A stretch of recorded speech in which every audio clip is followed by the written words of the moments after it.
What's up guys, Rat Marrow here, and today we're going to be talking about the 5 best Chevrolet engines that you could find at your local junkyard. Whether it's to finish a project or just get something running, we all have something that we want to get back on the road.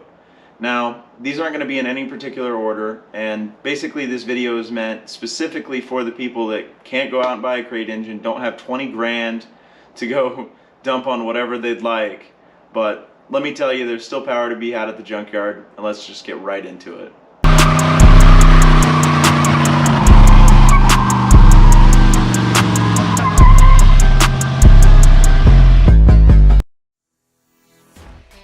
So the first engine that we're going to talk about today is going to be the Vortec 350. This is a small block Chevy that sets itself apart from the others.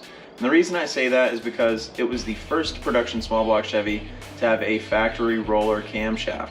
And that's going to greatly improve performance when you start modifying the engine.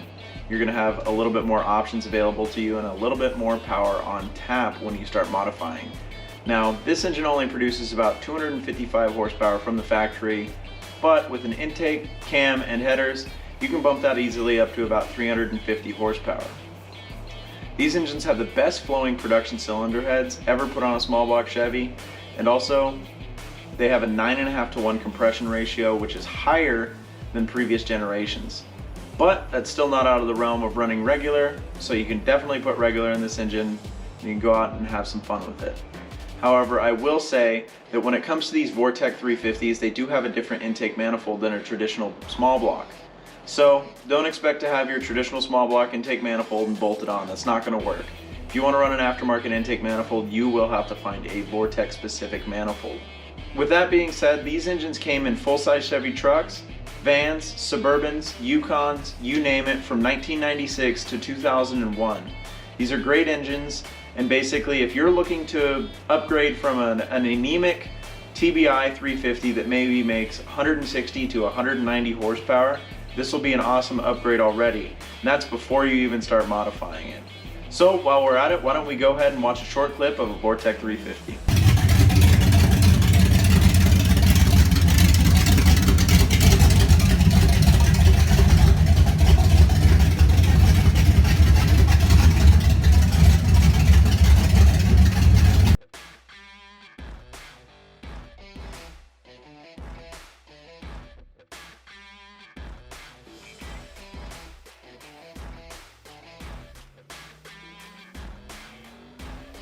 So the next engine on this list that I want to talk about is going to be the 5.3 liter LS. Now these engines became available in 1999 and generally can be found in trucks and SUVs across Chevy and GMC platforms. Now basically what you're getting with this engine is a new generation of small block Chevy. No, it's a completely different architecture, however they call it Generation 3 because it's technically a Generation 3 small block. But with a 5.3 liter LS, you're going to have a variety of different power combinations that you can use. For example, a lot of people like to go with a forced induction aspect of things, and they have made over 1,000 horsepower on a stock bottom end just by opening up the ring gaps on the pistons. Now, this isn't something that the average Joe Blow is going to go ahead and do, so I will say these engines generally with a cam swap, for example, can yield up to 450 horsepower. Of course, headers is a must as well. But 450 horsepower out of a junkyard engine with just a cam swap and headers, that's absolutely mind-blowing. So from 1999 to 2005, you do have the Generation 3 5.3 liter LS, and there's a couple of different variations of it, but generally all of them are very good engines. And these engines often see 200 to 300,000 miles without any sort of issues whatsoever. I know a few people that have them just in their Yukons or Suburbans or trucks that have well over 200, 300,000 miles that still have not had any issues with the engine whatsoever. These 5.3 liter LS engines range from anywhere from 285 horsepower up to about 320 horsepower, depending on what model year you get. As I said, it really doesn't matter too much for the average person on which one you get. They are all awesome engines. Now, if you're lucky enough to actually find a Generation 4 5.3 liter LS at a wrecking yard, generally these are 2005 on up. However, they did use the Generation 3 up until 2007. So you have to make sure that you're messing with the Generation 4 before you go pulling it out of there. while I said it doesn't make much of a difference, but if you're on a hunt for a Gen 4 just for that slightly beefier bottom end, you're going to want to make sure before you pull the engine and waste all your time. Now the best way to do this is I'll actually go ahead and throw some pictures up on the screen here in a second, but you're going to want to go basically straight to the driver door and take a look at the 8th digit of the VIN. Now, as I said, take a look at this and it'll show you exactly what you're looking at.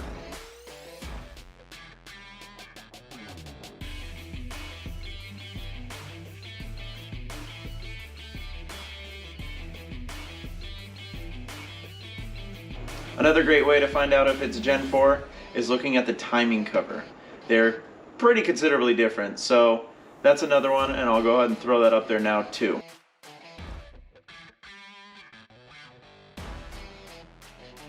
Now another great thing about the 5.3 liter LS is that they can both come in an iron block and an all aluminum block. And you can actually differentiate this from the VIN of the vehicle.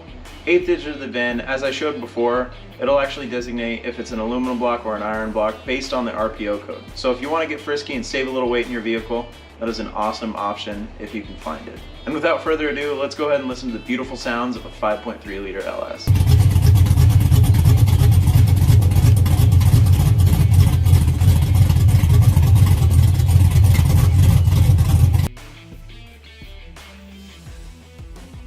And that brings us to our next engine, and this next engine is actually one of my favorites.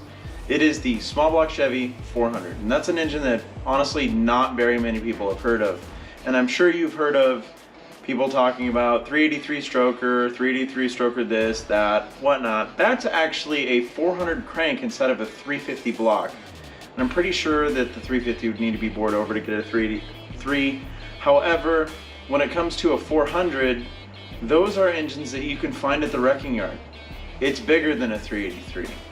I don't really understand the fascination myself with the 383, considering there is the 400 that is readily available, as I said, at a wrecking yard. Now generally these engines were built in between 1970 and 1980. Your best bet for finding one is actually going to be in a square body truck, so 73 to 1980. Otherwise, they can be found in some larger size cars that GM made, such as like an Impala or whatnot. But the point is, they're an awesome platform to start with. The one caveat to actually owning a small block Chevy 400 is the cylinder heads. The factory cylinder heads are not good. And so they did get a name for themselves, basically that they overheated or whatnot. That's because the factory cylinder heads basically cracked and would start to overheat the engine. Not good. But the best remedy for this is slapping on a different set of heads. So performance heads, for example, I actually have a small block 406, just a bored over 400 in this Corvette over here, and it is an awesome running engine. It just has an old set of camel hump heads that have been ported, polished, whatnot. Another great option is the Vortec heads off of the Vortec 350 that we were talking about earlier in this video. If you can combine the Vortec heads and the small block 400, you have a 10-to-1 compression, 400 cubic inch small block Chevy. And they are awesome street engines. I will say, technically speaking, the 4-bolt main 400s are actually technically weaker than the 2-bolt mains. That's because the webbing is a little bit too thin for the 4-bolt mains on the 400, and generally this can lead to cracking the block. However, this is personally a 4-bolt main 400, and it makes every bit of 450 horsepower, and it has since I've owned it, which has been about 5 years. And this car does not get driven lightly. So that is another great option, is the small block Chevy 400. So generally speaking, if you're trying to identify a small block 400 between a 350, you're going to want to look at the casting number on the block. And that casting number is actually going to be located here on the back of the block on the driver's side. Now this is a big block, but it's still in the same location on a small block 400. However, the casting numbers that you're going to want to look for are 511, 509, and 817. Those are all designated casting numbers for a small block 400. Generally speaking, and a consensus of all, pretty much the 509 block is technically the strongest block. However, as I said, I run a 511 block, which is technically a 4-bolt main. The 509 block is a 2-bolt main. I've had no issues whatsoever. So realistically, if you're trying to get a hot rod on the road and you find a 511 block or an 817 block, it's absolutely no problem. You're really very unlikely to have issues.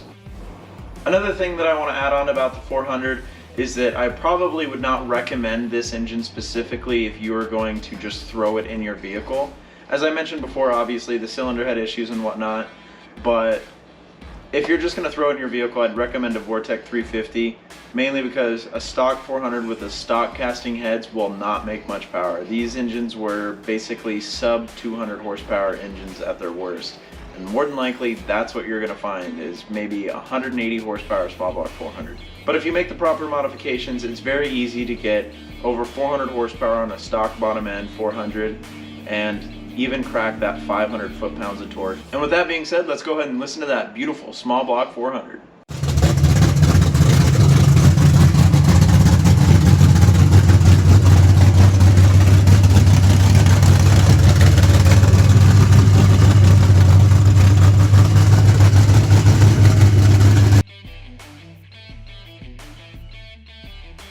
So the next engine on this list is actually going to be the 6-liter LS. Introduced at the exact same time as the 5.3 liter.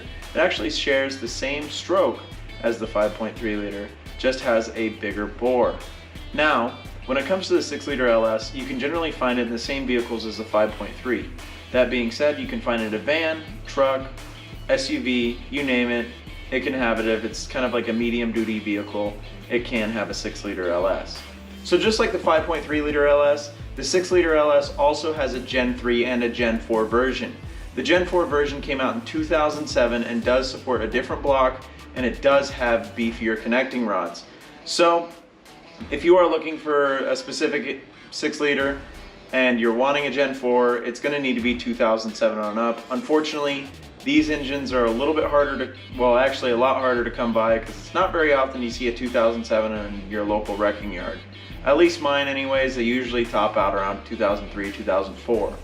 However, as I said previously, when it came to the 5.3 liter LS, generally you're not going to run into the physical limits of the stock bottom end on the 5.3 for the average Joe, or the 6-liter for the average Joe.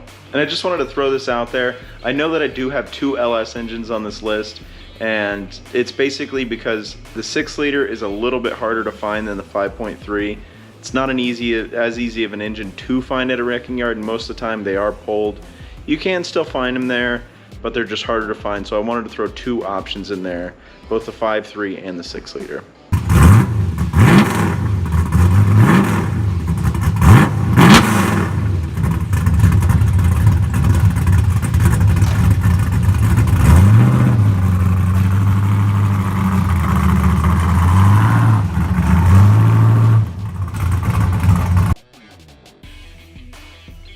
So 3 months, a bunch of garage clutter, and a haircut later, we're here because I actually remember that I was making this video and I figured this information is probably valuable to you.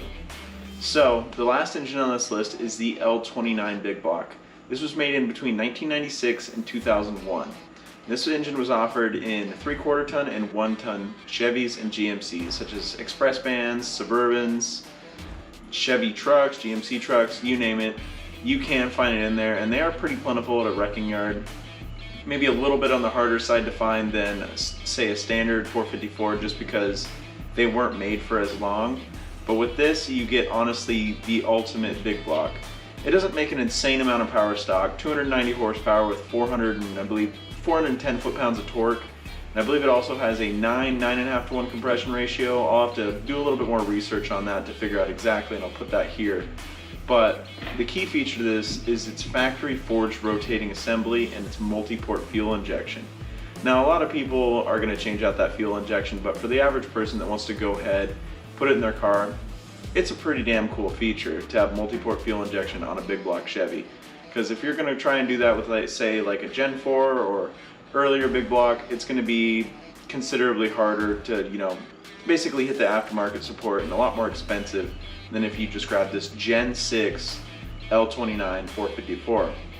Another key feature to this is the fact that it has a factory roller cam. So it's all set up with a lot newer technology than, say, you're gonna find in a Gen 4, or at least, say you get a wrecking yard engine for $250, $300 and it already has a roller cam, already is set up for all that stuff. With the factory forged rotating assembly, people have taken these engines up to over 1,000 horsepower on an untouched stock bottom end. Of course, this is with boost, I will say. And with that compression ratio, it's a little bit weird because they didn't get the compression ratio up from the previous generation 454s by increasing cylinder, or I should say dome size on the pistons. They actually did this by decreasing the combustion chamber size on the heads. So the L29 heads have a 100cc chamber rather than, say, a standard big block usually ranges in the 118 to 122cc chamber area. So if you do go ahead and get this engine and throw on, say, a set of aftermarket heads, be it AFR, Brodix, whatnot, it will usually drop your compression pretty dramatically.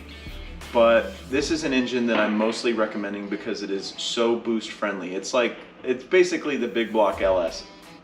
And there's really no other big block out there like it, at least that you're gonna find at a wrecking yard. But this is my personal favorite big block that you're gonna be able to find out there. And honestly, it's one of my favorite options on this list. But since we're at it and we're talking about the last engine on this list, let's go ahead and throw in an L29 454 making over 1,000 horsepower on the dyno.